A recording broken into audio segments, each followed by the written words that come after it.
सभी दोस्तों को मेरा नमस्कार। मैं अंकित गुरुती आपका स्वागत करता हूं एग्जाम वे पे। तो जैसा आपको पता ही है कि अभी हमने रुद्रचंद पे अपना टॉपिक जो है ख़त्म करा था, है ना। चंद्र शासन चल रहा है हमारा। और जो हमारे ये एग्ज़ाम्स हैं, जो भी यूके पीएससी के भी होने वाले हैं या आरओ के जो भी एग्ज़ाम्स हैं और साथ ही यूके एसएससी के जो भी एग्ज़ाम्स हैं, उनमें ये सेशन हेल्पफुल होने वाले हैं। सेशन के बाद में मैं ये पीडीएफ आप लोगों को टेलीग्राम पे अवेलेबल करा देता हूँ, जिसका लिंक मैं डिस्क्रिप्शन बॉक्स में डाला रहता है। तो देखिए, रुद्रचंद पर हमारी कहानी खत्म होती थी। अब हमारी कहानी आगे चलती है लक्ष्मी चंद पे। तो लक्ष्मी चंद को एक और नाम से बोला जाता है, जो बोला जाता है लखुली विराली, मतलब भीगी बिल्ली टाइप का, है ना। और ये इसलिए कहा जाता था क्योंकि ये मुगलों का बिल्ली बनकर, मतलब भीगी बिल्ली बनकर रहता था। और इसको ये कहा जाता है कि ये 46वां क्या था भाई, शासक था चंदों का। चंदों का क्या था, 46वां शासक था। कौन? आपका लक्ष्मी चंद। अब रुद्रचंद के बाद 1597 में उसका छोटा पुत्र, ये क्या था, उसका सबसे छोटा पुत्र था। और मानवद्य काव्य में इसका नाम लक्ष्मण मिलता है। जो कवि शिव ने लिखे मानवद्य काव्य, वो उसमें इसका नाम क्या मिलता है, लक्ष्मण मिलता है। जबकि मूनाकोट जो ताम्रपत्र है, उसमें क्या मिलता है, इसका नाम लक्ष्मण। अब जहांगीरनामा में ये कहा गया है कि ये सबसे क्या था भाई, धनी क्या था, शासक था। ये सबसे क्या था, धनी शासक था। और इन भाई साहब ने गढ़वाल पे जो है 7 बार असफल आक्रमण किया।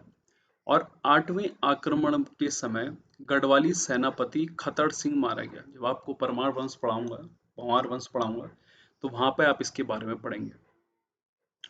अब इसकी कार्य प्रणाली क्या थी, इसने मतलब अपने शासन में कौन कौन से कार्य किए। इसने 2 कचहरियां बनाई, कौन सी, न्योवा वाली और बिस्ट्रा वाली। अब न्यो वाली जो थी उसमें समस्त जनता के लिए थी, मतलब जो पब्लिक है उसके लिए थी। जबकि बिस्टा वाली नाम की कचहरी सिर्फ सैनिक मामलों के न्याय के लिए थी। किसके लिए थी, सैनिक न्याय के मामलों के लिए थी। इसने बाग बगीचे लगाए अपने कार्यकाल में, जिनमें प्रमुख है नरसिंह बाड़ी, कबीना और लक्ष्मेश्वर का जो बाग हैं, वो इसने अपने समय पे लगाए। तो काफी बाग बगीचे वाला जो राजा था, वो कौन था लगाने वाला, लक्ष्मी चंद। अब एक पुरस्कार दिया जाता था बहादुरी का चंद शासन काल में, जिसको कहा जाता था रौत। क्या कहा जाता था, रौत। इसमें जमीन दी जाती थी। युद्ध में कोई बहादुर है तो उसको बहादुरी स्वरूप, क्या इनाम के स्वरूप में, क्या जमीन दे दी जाती थी। अब उस टाइम पे कर की प्रथा बहुत ज्यादा लगा रखी थी इसने, किसने भाई, आपका लक्ष्मी चंद ने। तो लोग जो है साग सब्जियां जो है अपनी कहाँ, छतों पर ही उगाया करते थे। कहाँ, छतों पर। तो किसके कार्यकाल में साग सब्जियां छतों पर उगाया करती थी, लक्ष्मी चंद की वजह से। और क्यों, क्योंकि उसके उसमें क्या भाई, कर क्या थे, बहुत ज्यादा थे।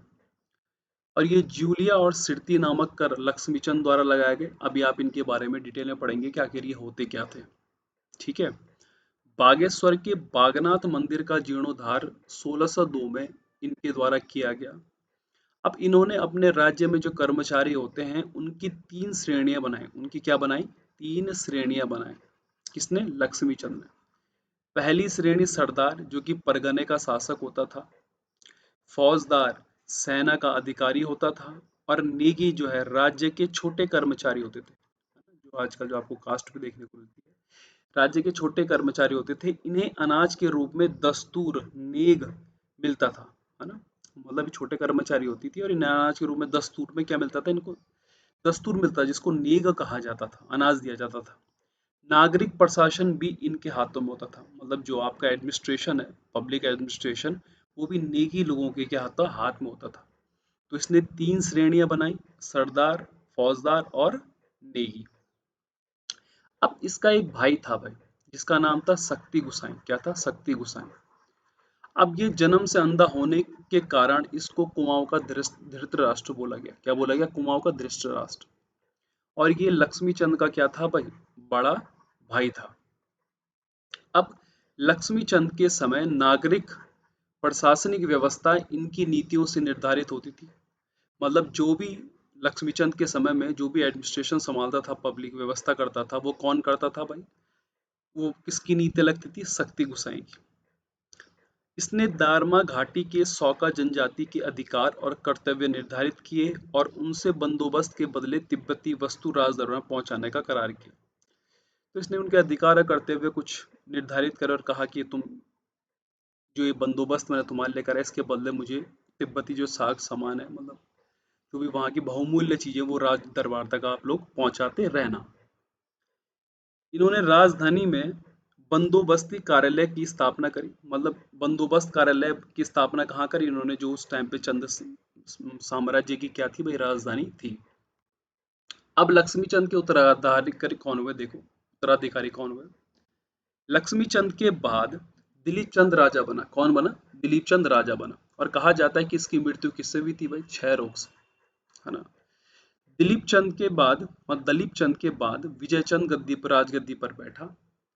और कहा जाता है कि इसका विवाह जो है बुलंदशहर में एक अनूप शहर नाम की जगह है, वहां पे कोई बड़ गुज्जर की क्या थी, कोई पुत्री थी, उससे किसका विवाह हुआ था? विजय चंद का। अब विजय चंद के समय राज सत्ता सुखराम कार्की और पीरू गुसाई के हाथों में थी। किसके हाथों में थी वे? पीरू गुसाओं के हाथों में। मतलब ये सिर्फ नाम मात्र का क्या था, राजा था। सामाजिक संबंधों के कारण सुखराम कार्की ने विजय चंद को क्या कर दिया? मरवा दिया। विजय चंद की हत्या के बाद मेहरा और फड़त्याल संघर्ष हो गया। बताया था ना आपको, मेहरा और फड़त्याल दो ग्रुप बने थे चंद काल में। मेहरों की जीत हुई, है ना, इसमें मेहर लोग जीत गए और तिरमल चंद को क्या बनाया गया? शासक बनाया गया। क्योंकि विजय चंद की तो हत्या कर दी थी किसने? सुखराम कार्की ने। अब तिरमल चंद ने सुखराम कार्की को मरवा दिया। तो सुखराम कार्की समझ गया कि भाई जब भी दो बिल्लियां आपस में लड़ रही हो तो बिना बात के बीच में नहीं कूदते।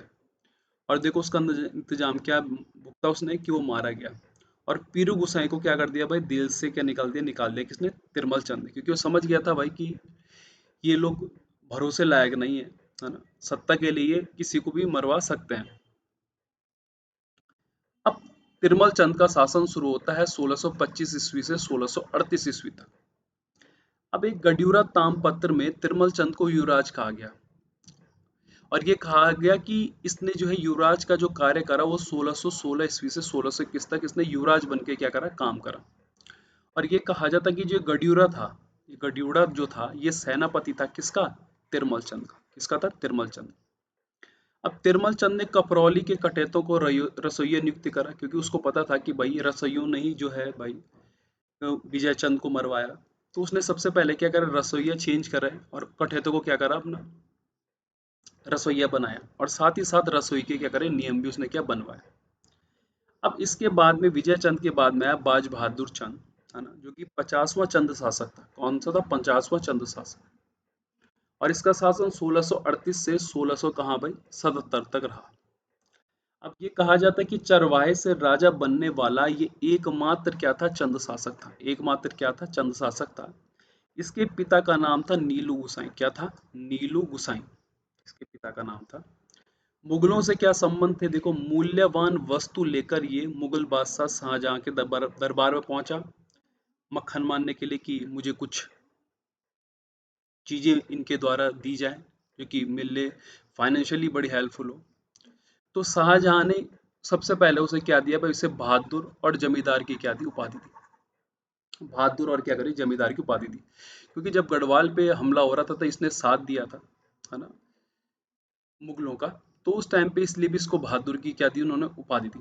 84 माल पर, मैंने कहा था ना, 9 लखिया माल, 84 तराई क्षेत्र, कटहरी राजपूतों का क्या था? अधिकार कर लिया। तो ये गया भाई कि मुझे 9 लखिया माल जो कि 84 कोस में फैला हुआ था, मुझे इसकी क्या दो भाई? जमींदारी दो। मैं यहाँ जो है अपना शासन करूंगा, मतलब यहाँ से जो भी आय होगी उसका कुछ हिस्सा मैं आपको दे दूंगा और कुछ मैं अपने पास रखूंगा। तो इसका मुझे क्या बना दो भाई? अधिकार दे दो। तो शाहजहां ने बहादुर चंद को 84 माल का फरमान दे दिया भाई कि जा तू इस यहाँ जमींदारी कर। एटिंगसन के अनुसार बाज बहादुर चंद मुगल दरबार को खुश करने के लिए प्रत्येक परिवार से 1 रुपए कर लेता था, है ना। और वो कर फिर किसको मिलते थे? वो मुगल को। मुगल बादशाह ने गढ़वाल आक्रमण के लिए 1655 में खलीकुल्ला के नेतृत्व में सेना भेजी, जिसकी मदद किसने करी थी भाई? बहादुर चंद ने। तो खलीकुल्ला था जो कि मुगल बादशाह का सेनापति था, इसने भेजा आक्रमण करने गढ़वाल पर, और जिसका मदद किसने करी थी? बहादुर चंद ने। कत्यूरी राजकुंवरों के गण मनीला गण पर आक्रमण हुआ, और यहाँ से आपको पता है कि आपने पीलू रौतेली का नाम सुना होगा। जब कत्यूरी के राजकुंवरों पर गढ़ मनीला पर आक्रमण हुआ तो ये जो है पूर्वी हिस्से, है ना, जो पूर्वी हिस्सा है हमारा ये गढ़वाल का, यहाँ की तरफ इन्होंने हमला करा तो तीलू रौतेली को क्या मैदान में उतरना पड़ा। इनके पिताजी थे धूप सिंह रावत, जिनकी जो कि युद्ध में शहीद होने के बाद में तीलू रौतेली आई, और तीलू रौतेली कहानी आप आगे ही पढ़ेंगे। पर यहाँ पे एक जनरल स्टोरी है कि यहीं से जो है तीलू रौतेली का नाम सुनने को मिलता है। जब बहादुर चंद ने कत्यूरी राजकुंवरों के गढ़ मनीला गढ़ पर आक्रमण करा तो आपको पता है कि अल्मोड़ा का और पौड़ी का बॉर्डर लगता है, और ये वही बॉडी है, मतलब पौड़ी वाला कह रहा, पूर्व वाला स्थान हो गया किसका, आपका गढ़वाल का। और फिर तब जाके यहाँ से उसको हथियार उठाना पड़े, किनको भगाने के लिए, कत्यूरी राजकुंवरों को भगाने के लिए, किसको, तीलू रौतेली को। दरबार को मुगल दरबार के अनुरूप बनाने का प्रयास करा, वो सोच रहा था कि जो मेरा दरबार है उसको मैं मुगल दरबार बनाऊं। तो उसने कर्मचारियों का नामकरण शुरू कर दिया, किसने भाई, बाज बहादुर चंद। पानी भरने वाले को पनेरू कहता था, मंदिरों की रक्षा करने वाले को मठपाल कहता था, राज परिवार को जगाने वाला हर बोला, और ये जजिया कर के समान व्यक्ति कर और पोल टैक्स लगाया। इसने क्या करा, जजिया कर के समान ही क्या लगाया भाई, व्यक्ति कर, और क्या, जिसको कि हम दूसरा नाम पोल टैक्स भी बोलते थे। अब व्यापार कर स्थापना और कार्य क्या करे, तो तराई क्षेत्र में बाजपुर जो नगर है आपका, उसकी स्थापना इसके द्वारा ही करी गई थी। पवार राज्य पर विजय के प्रतीक के रूप में नंदा देवी की मूर्ति गढ़वाल से लाकर अल्मोड़ा किले में किसने स्थापित करा भाई, आपके बाज बहादुर चंद ने। तिब्बत पर अभियान करके हुड़ियों का, है ना, उस टाइम पे तिब्बत को हुड़ भी बोला जाता था, दमन किया, और मानसरोवर यात्रा और भोटिया व्यापार को क्या करा, इसने बाधाओं मुक्त करा। तो ये पेपर में सवाल बन सकता है कि मानसरोवर यात्रा और भोटिया व्यापार पे बाधाओं से मुक्त किसके द्वारा करा गया, तो बाज बहादुर चंद के द्वारा। कैलाश मानसरोवर के तीर्थ यात्रियों के लिए 1673 में इसने गूंड भूमि, ये गूंड भूमि जो है मंदिर को दान दी जाती थी, है ना, ताकि वो एज अन अनाज के रूप में कुछ उगा सके, है ना, मंदिरों को दान दी जाने वाली भूमि थी।